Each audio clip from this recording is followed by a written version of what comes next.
Hello. Alright, so this is a video tutorial to take you through your week 12 makeup class for the Easter break.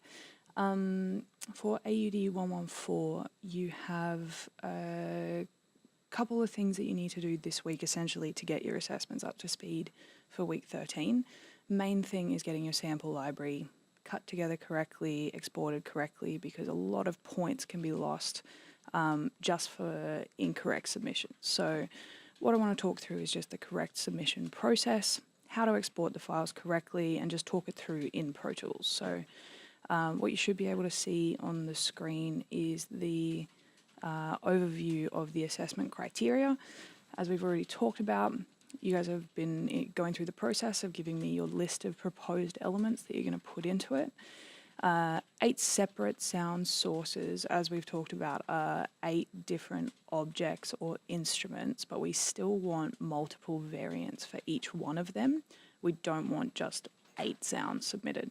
So I'll talk through the process of how you can edit that together a little bit easier.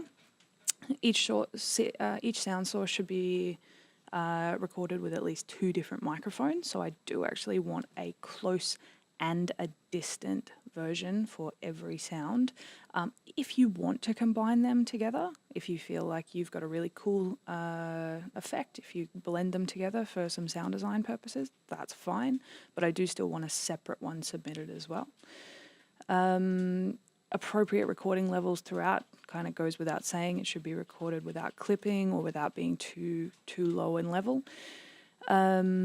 Using the DAW to edit each sample to remove the noise and ensure appropriate level and applied topping and tailing. That's kind of what I'm going to talk through today to make sure you know exactly how to do that and it's as clean as it can be. Your choice of signal processing and effects, I'm leaving up to you. You can do that how you see fit, as we've already talked about. And each sample needs to be exported as a stereo interleaved 24-bit 44.1 WAV file, appropriately named with your documentation to go along with it. So in terms of your actual assessment, 20% is dedicated to appropriate level. So if your levels are all over the place, I'm not actually going to be able to give you a high percentage for that straight away. Bounced clear of noise and correct formatting is all a massive part. So if you kind of get the formatting right, the levels right, and you've submitted me clear files that are labeled correctly, you're almost guaranteed to pass. Obviously the quality is what's going to take it up to a higher grade, but we're going to talk through that process just so that you know exactly what to do. So if we have a look at Pro Tools here, we have a just basic Pro Tools session already set up. I obviously haven't gone out and created a sample library like you guys have, but what I'm going to do is just pull in a few sounds just to talk through the process. Also, when I use shortcuts, you'll be able to see down in the right-hand bottom corner whatever shortcuts I'm using. So if there's anything that I do really quickly and you want to double check what that is, just have a look down in the corner. So first things first, let's import some audio. So if we go up here, we've got just a random session that I've worked on, and we can pull a few of these tracks in. So let's make the assumption that we want to do a drum sample library. You'll see in here, these have got a little bit of labeling on here: kick, snare, floor tom, overheads. Let's just, as an example, take a kick, take a snare, take a floor tom, and take the center overhead, just so we've got a few different things. So what we're going to do is copy them into our session. You could add them in if you've already got a good file folder set up, but I'm pulling these from a different folder on my desktop, so I want to put them all together in the same Pro Tools session. Hit done. Where do I want to put them? In the audio files folder, that would make sense. Bring everything in and put them all on their own new track. Yeah, that's cool. I just have already gone through this process, so it just wants to relabel them. So just to have a quick look at what these sound like, we'll just do a quick playback. We might just need to, just so that everything can be heard, let me just change this.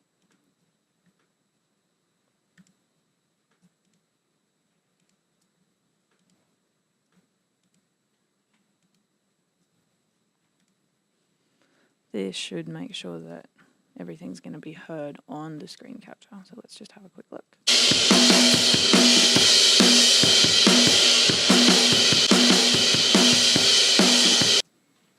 Okay, so we've got basic drums, basic snare, basic floor tom. You can see the floor tom coming down in here. If we just have a look at each one individually. Standard kick with a bit of spill. Standard snare. Let's have a look at the floor tom. Very jungle. We've got some overheads and overall basic kind of drum effects. So what we're going to do is just cut these up as though we're going to create some samples out of them. So first things first, what I'm going to do is zoom right into my session, just using my hotkeys. So if we have a quick look, we can see we've got these clear defined kick hits here and the little quiet snares in between. So I'm just going to make that a little bit bigger so we can see them, and I'm going to make sure that my tab to transient mode is on up here so that I can quickly tab to my transient, and also I've got keyboard focus on up here, which makes it really easy for me to actually break these apart and make them new files. So I just want a couple of variants. I don't want just this one kick hit. I want a couple so that it sounds real when I start to program these into a track. So if I have my cursor anywhere before my transient and I hit tab, that will go directly to the first hit, and then I'm going to press B to break. And I'm going to do the same thing, hit tab, break. That's a snare hit, but we'll delete it. Break it, break, break, break, and I'll do one more, break. So I'm going to do exactly the same thing right here on my snare while I'm all zoomed in like this. You see, it looks like it's over it a little bit, but if we actually zoom in, well, it is a little bit. We could pull that cursor back just a touch. It's always good to double check it because you don't want to cut the first part off the WAV file, otherwise it'll sound real choppy and gross. So drop our cursor here. You can do this visually and manually if you want to just scroll and drop a cursor in and break it, but it just means that you're being a little bit more accurate if you're using the tab to transient function. We've got a couple of snares there. That's fine. With my overheads, I've got kind of a distant version of the snare, so we might use that as an example to show you how to compile and put together the distant examples. There's another one here. Just break them apart. And I'm just going to scroll all the way down and get down to my floor toms. Here we go. That looks like them. So let's have a look. Yeah, these guys. Fast playing, but that's fine. So we'll do the same thing. Tab, break, tab, break, tab, break, tab, break. Go through that process. So now I've got a couple of different files cut. Now I can delete all the extra crap around them. So get this guy, delete it. This is a snare hit in here. So let's just have a look at this kick to start. So we've got some short, tight little hits in there. A couple of snare hits I can get rid of. Cool. All right. So let's say that we delete the rest of that track and we're happy with those as our snares. As our kicks. And these guys will be our snare samples.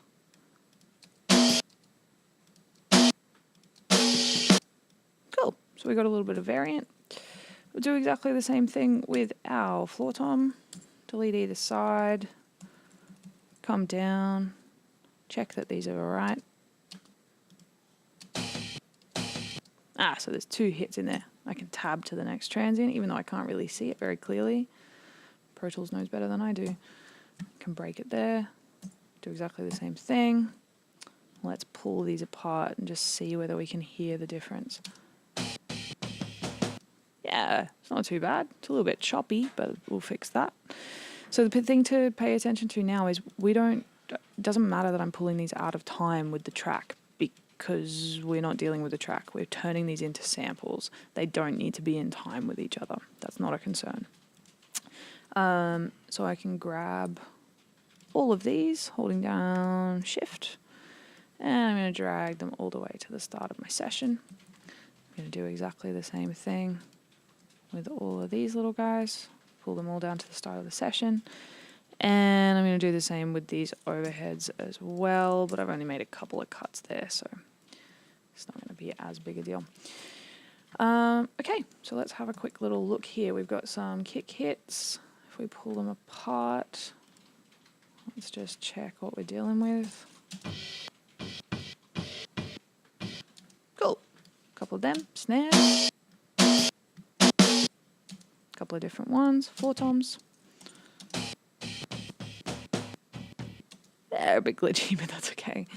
And then we've got these guys, which are big files. We'll have to tighten these up a bit. So we've got lots of stuff going on in there. We don't just have one nice snare hit in there. So if you were recording these samples individually, hopefully you would have actually just only hit the snare, and then you'd have a nice overhead where it is purely just the snare and not floor toms and all kinds of other things coming through. We can play pretend with that for today anyway. Okay, so the main things that we want to talk about in here, if I pull up those assessment criteria again, cool. Let's say that you go through the process, you process these exactly how you want, and then you're happy. Great. What I want to talk about is removing extra noise, ensuring appropriate level, applying topping and tailing, and exporting them all correctly, because this thing trips people up all the time. It's a stereo interleaved 24-bit 44.1. These files are all mono. So many students export them as mono files, and I immediately have to mark you down. So let's talk about how to do that correctly. So first things first, we want to trim and top and tail each of these files. Now, as we're already aware, we want to make sure that we're correctly fading our files, because every one of these, we've just put a hard cut on an audio file. So if we zoom all the way in here, chances are we might have got lucky, but there we go. We have chopped a file halfway through a waveform. And it's not even until all the way back there that it actually crosses over the threshold so that we wouldn't get a clip. What we want to do is make sure that we have fades on. Now, we can do that manually and zoom in like that, and that will take us a year. Or we can select, highlight everything, and because we have keyboard focus on, we can just hit F, and it will put a fade on both the front and the rear of every one of those clips. That's awesome for the front. You'll notice that each file should start smoothly now. But they're a bit choppy at the end. We kind of get a little bit of cymbal ring. We get some other stuff coming out, which doesn't really sound very nice. This is where you can apply tailored fades to the end of the file so that we have something that's a little bit smoother. Now, if I just pull this out and I hit F, it will by default do a standard fade. That won't be too bad. That sounds pretty nice, but it might not give us exactly the kind of curve that we're looking for. If I want that to change in one way, what I can do is I can delete that fade, and if I highlight that section instead but hit Command F, I will end up with my little fade window, which gives me the choice to actually control it. So I can change the curve of the fade, which means that I can kind of hold the sound and then turn it off really quickly at the end, or I can roll it down really quickly and then fade out a little bit slower. All of these will actually change the way that that effect sounds. So if I change that, let's have a quick listen. It's a little bit tighter. I kind of like that.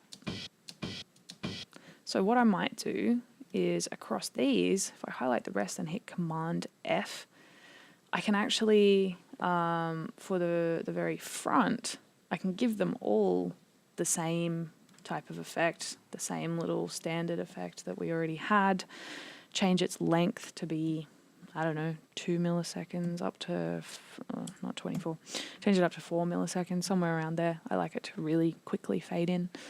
But then at the end, down here, this is where we can actually change so that that end section is a little bit different. For this center part, be interesting. Seeing whether it's going to try and group fade them together. We'll find out. Nah, cool. They're too far apart. So that's done them for 10 milliseconds, those fades at the end. But it's the correct type of fade. So what I can do is I can pull it up like that if I want to pull it a little bit shorter. Or with my smart tool on here, I can actually adjust. So if I've got my smart tool up on there, I can pull that length back a little bit. So if I want to say that I want this kind of length applied to everything, I can double check that up here. If we look at the length, we're dealing with, we've got, this is our minutes and seconds.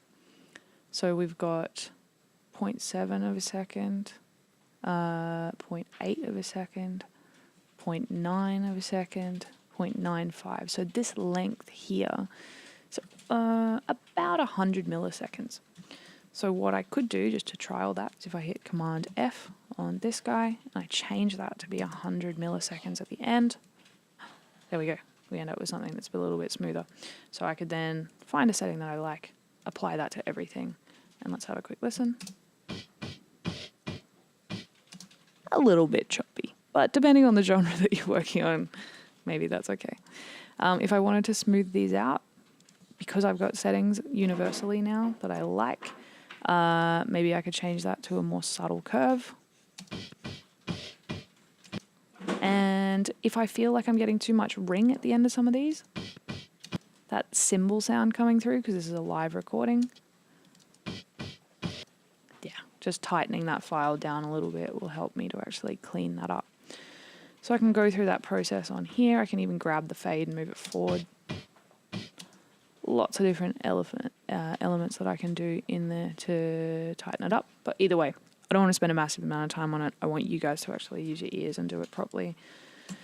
But if we have a quick look on here, I can apply some immediate fades onto the back of these snares. Let's have a listen to these. Cool. Also a bit ringy and a little bit weird. I can grab that fade and control it as well. If we pull it up and have a little listen, let's see what that does. Cool. I like this first one. This one sounds really nice. This one, I'm getting that little hit right at the very end, which kind of takes the magic away a little bit. So let's pull that down. Still a little bit in there. Cool. That's a little bit shorter and nicer. And we're pretty good for those ones too. Let's quickly do the floor toms. Same idea at the ends. I'm going to give him a fighting chance with Command F. Let's take that up to 150 and see what this does. Cool, not too bad. Some of those hits are a little bit quieter. We're going to fix that and even everything out in just a minute. And we've got these overheads. We want these to just be for the snares, so we'll fix them up. Ooh, way too much. So let's tighten that down. There we go. That's kind of our distant snare sound. Same on here. Tighten it down a little bit so that we don't have all that excess in the back. Like that. Again, that's the same hit as this one, and we're ending up with a little bit of change on that file. We'll get a second hit coming through. It almost sounds like it's gated now with the steepness of that fade. It's like it's got a little suck out sound. That one's a little bit trickier. We'd have to play around with that one for a bit longer. Let's have a look at this guy. Cool, so we've got 2 hits on that one. That's quite a nice one, that end one. So maybe we say that for today we're just going to use this.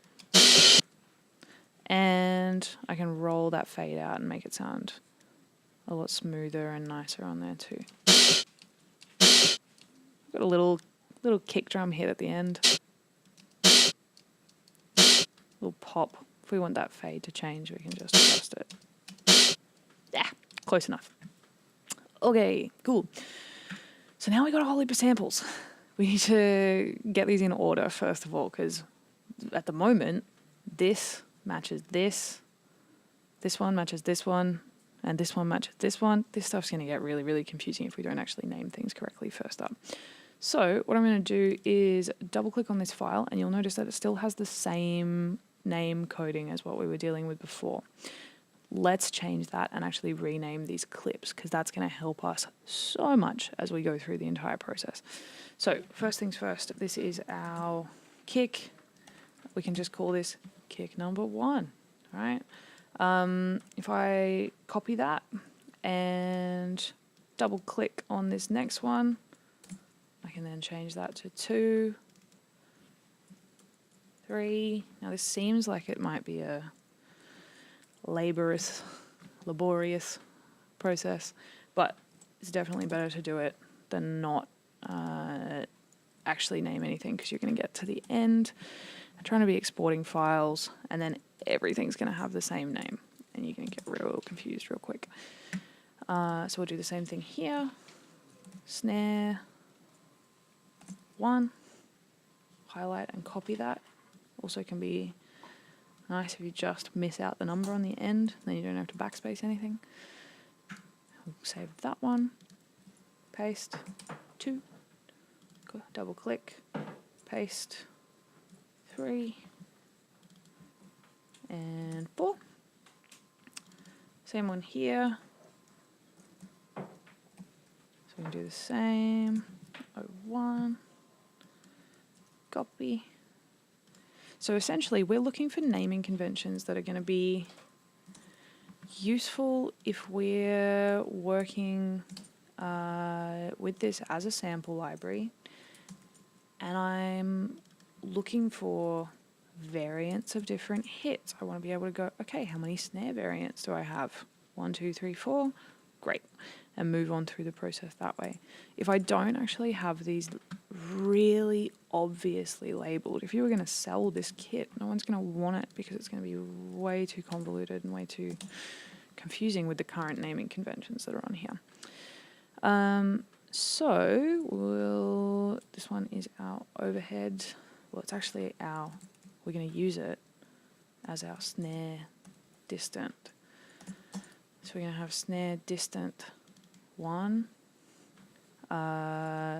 This snare distant, I didn't copy that one. Let's go back. Copy that. Now remember, this snare hit goes with this one.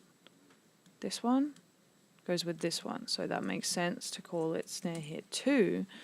This guy doesn't have a match, but this one does. So maybe skipping a number and calling this one number 4 will make sense, because it will match up with them, right? That type of logic, making sure that everything's named really clearly, is super important. Okay, so let's have a quick look at our submission requirements again. So we have used the DAW to remove extra noise. We've ensured appropriate, well, we've done topping and tailing, but we haven't ensured appropriate level. Let's have a quick look at the leveling process for this. If I want to analyze this waveform first and foremost, I'm going to go into Audio Suite, I'm going to go into Other, I'm going to pull up my gain, and with this little plugin, which has just dropped onto my other screen, what we can do is we can analyze the volume of this waveform. So if we hit Analyze, that's going to tell us that at the moment it's sitting at minus 8.6 dB. Its peak is sitting at that level. If I select another waveform and analyze it, at the moment, my kicks must be pretty tight. I know my floor toms don't fall under that category. Let's have a little look. There we go. Okay, so that floor tom is at minus 16. This floor tom, Cool. It's analyzing the entire selection, so it's analyzing my entire waveform, which is why it's giving me weird results like this. So for me to fix that up and change it, this is the gain plugin. Let's have a look at it with the normalize plugin, because that's what I'm actually going to get you to use anyway.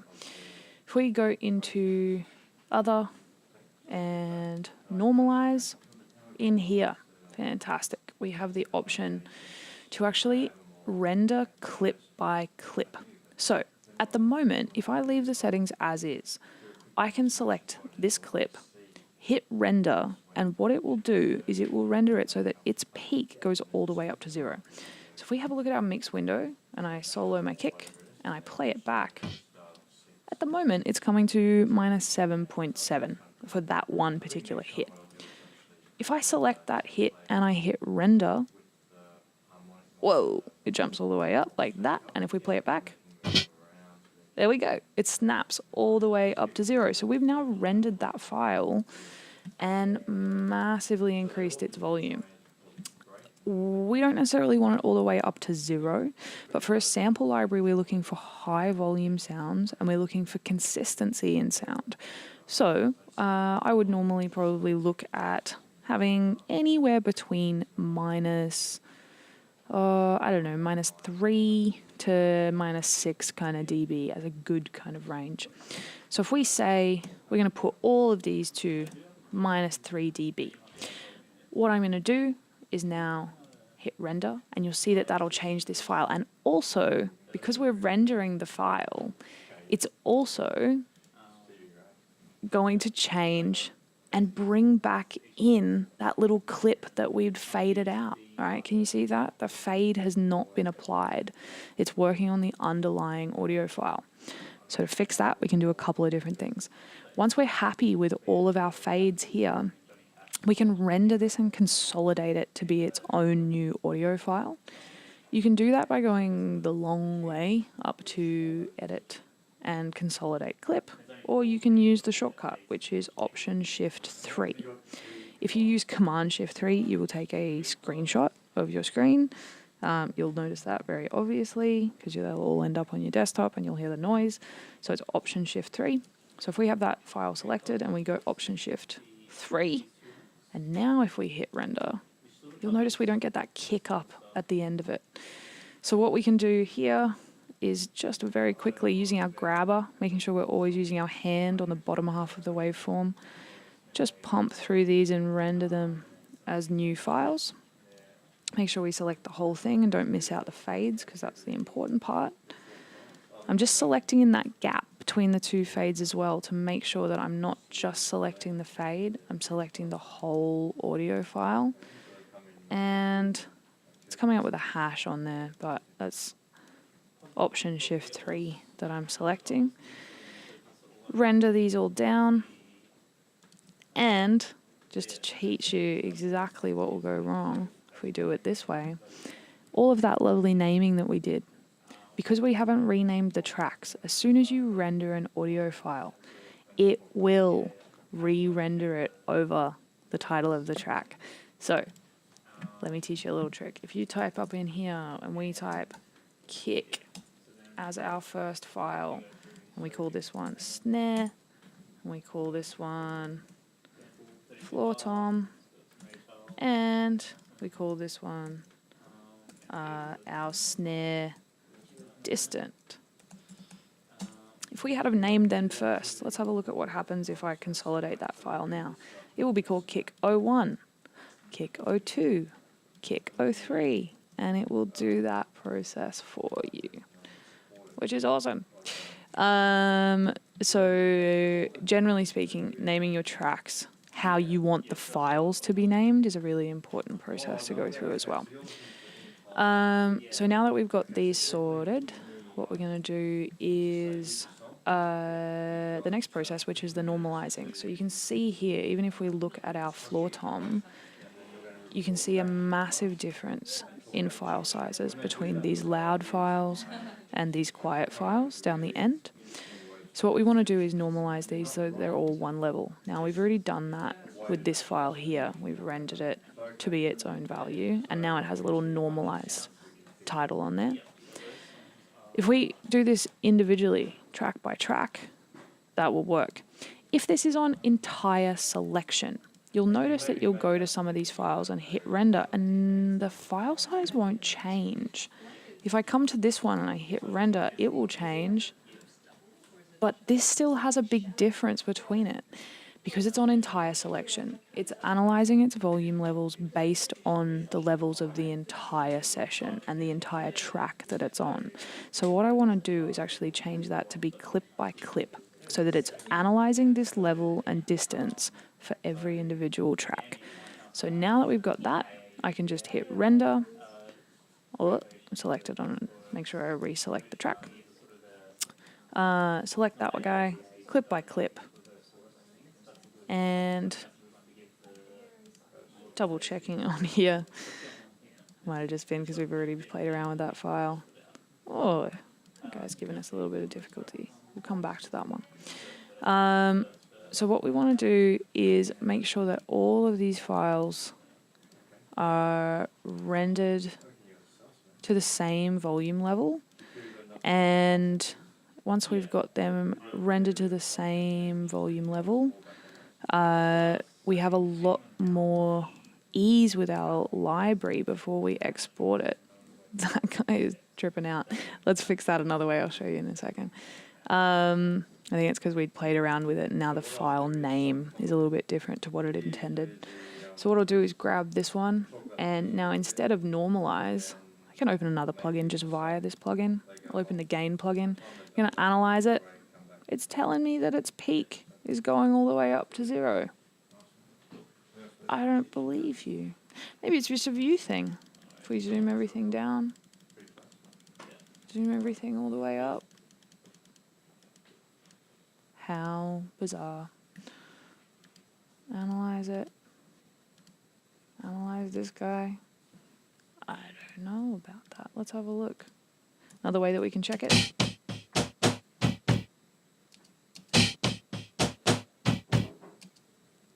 I'm going to pull up both my screens at the same time so I can see exactly what's happening here.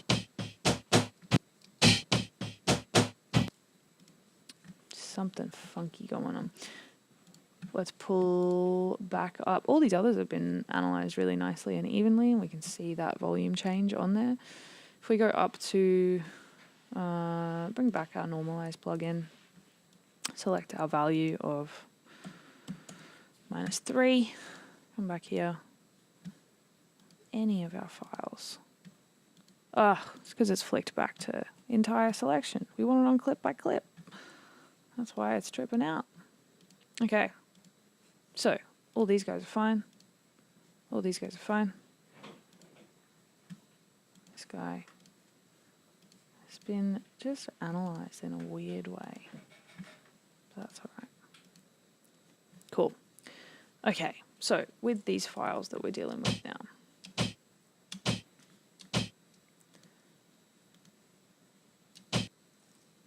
let's have a quick little look.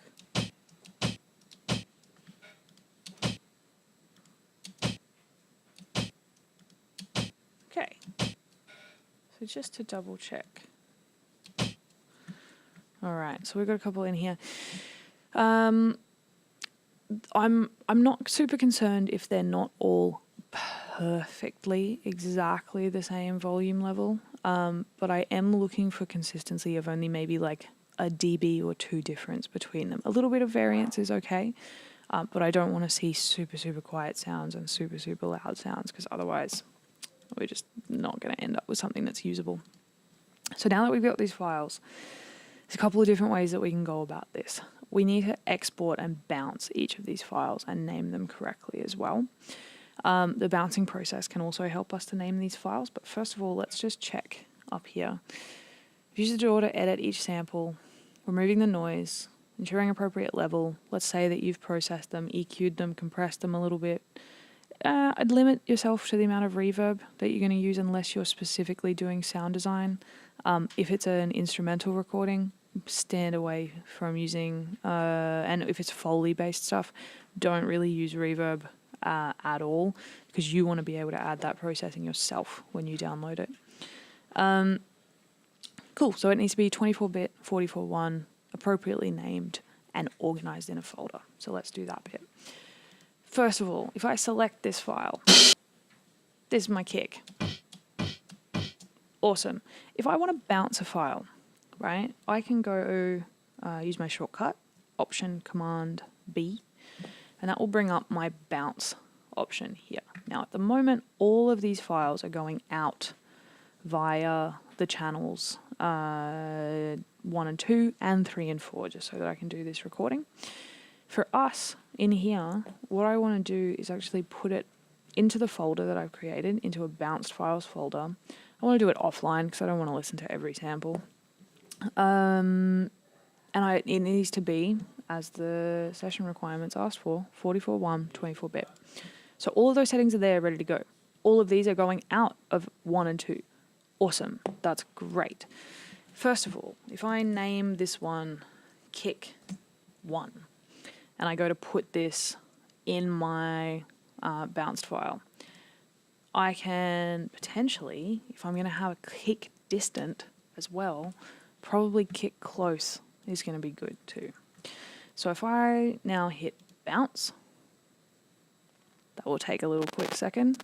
Ooh, we may have a bit of a glitch with our audio, but that's okay.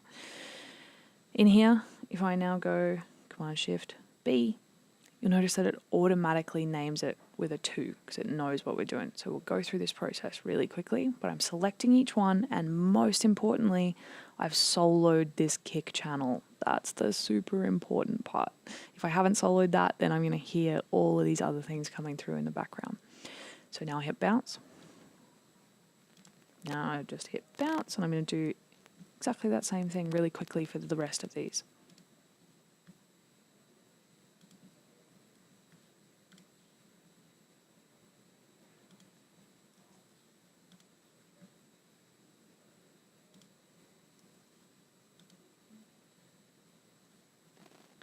And, ooh, real glitchy. We'll fix that up in a second. I'm just going to do the snare. Same thing. And rename.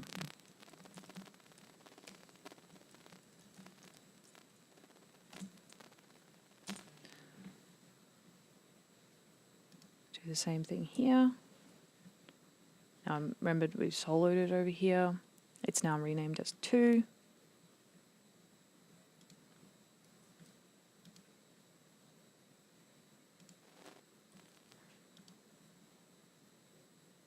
Cool. Okay.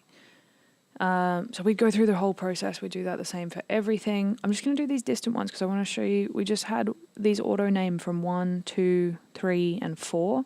Remember down here we have 1, 2, and 4 because we're missing out that gap. So we need to be really conscious of that naming. So if on here I change this to be snare distant 1, and I hit bounce. Can do the same for number 2. And change that one to 4. Awesome. Okay, so let's have a look at what that looks like. This is our Pro Tools session that we've been running. We've got the audio files that we've imported. So we've got all these cuts, all of our different ones from the original files to the normalized ones, everything else, but it's starting to look a little bit organized. All of these files that I've been bouncing should have been going into my bounced file folder, which they have, which is great. The only ones that are a little bit funny is because I was naming them O1 and we didn't end up actually having an O1. We can correct that on here. So now I have a distinct number of differences for my kick close, for my snare close, for my snare distant, and I want to double check that these all work, right? Best way that you can double check that something works is A, play it back, B, import it into a Pro Tools session so you can see the waveforms and you can actually check it out in that way.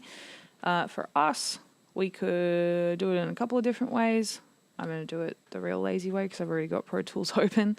So if I just grab these files and pull them into here, there you go. You can see them all. And look at that. They are all now stereo files because we exported from the main output that we were listening from. So rather than doing a shortcut like Option Shift K where we can export a direct file, that will only give you a mono file. The assessment asks for stereo. Bouncing them will guarantee that you're going to get stereo so long as you've selected a stereo output. So we now have a whole heap of files. All of these are named appropriately. I'm pretty happy with that. The next thing that I would do is if this was you getting ready for submission, I would, wherever you're working on your files, on your desktop or wherever else, create a new folder. Make sure that you name it appropriately. Helps us lecturers out if you name it with your, or it helps me out anyway, if you name it with your surname first, because then everything falls into nice alphabetical order. But this one will be this assessment, and if you want to put a title on it like Sample Library, you can do it that way. In here, what we're going to do is now just open up your test. Well, that's my test session, and these are all the files. I'm going to highlight these, and I'm going to hold down Option and drag them up in, or I can hit Command C and copy them, and then come up to this folder and paste them in. Now, with this, I've got a nice selection of files. Realistically, what's probably going to be the easiest way of someone working with this session and playing around with it.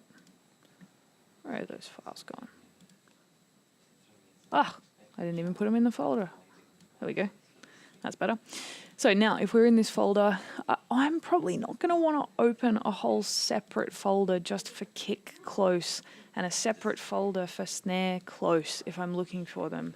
But what I would probably want is close mics and distant mics. And then I can actually coordinate these into the relevant folder. So if I'm looking for that snare close, I can then look for the distant one and find the relevant ones.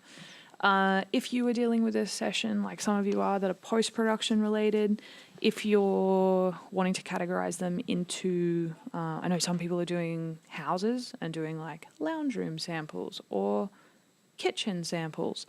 I don't probably need a whole folder that is knives and then have 3 audio files in there. But if you categorized all the kitchen ones so that I can go to one spot and find all of them and they're labeled clearly when I open it up so I can see it's knives or cups or saucers or the fridge or whatever the sample is that you've created, that's fine. This labeling gives me enough information, but do use folders when it starts to get a little bit too hectic or there's big categories that you want to separate. Once you've got that, grab your whole folder and compress it so that you have a zipped version of it and submit that. I do not want a submission of your Pro Tools session. You will be marked down if you give me a Pro Tools session or any other DAW. I only want the final sample library that contains the perfectly labeled WAV files that follow all of this expectation. The other thing that should be included inside of this zip folder is your text document that gives me an explanation of how you actually did this recording process, along with the reflection and your photos. The photos can be in a separate folder, or they can just be embedded into the document. If you just want to submit it as a PDF or a Word doc, that's totally fine. But use this as your key guideline of what you should be doing for submission. Essentially, if you follow the instructions in this little tutorial that I've been through, make sure that your files meet those criteria, that they sound clean, that they're edited cleanly, that they're average levels. That's really all we can ask for. And if there's additional processing that you need to do, like potentially some denoising or different processing, have a conversation, shoot me an email, let me know, or just do some basic looking at things like Lynda tutorials. But if there's anything you can't find an answer for, do get in contact if it falls outside the realm of the basic processing we talked about in here. That's pretty much it. And any other questions we'll be able to answer for you in week 13 session, where we will be essentially giving final feedback, and I can kind of in person help you with this process a little bit further. Cool. Have a great Easter.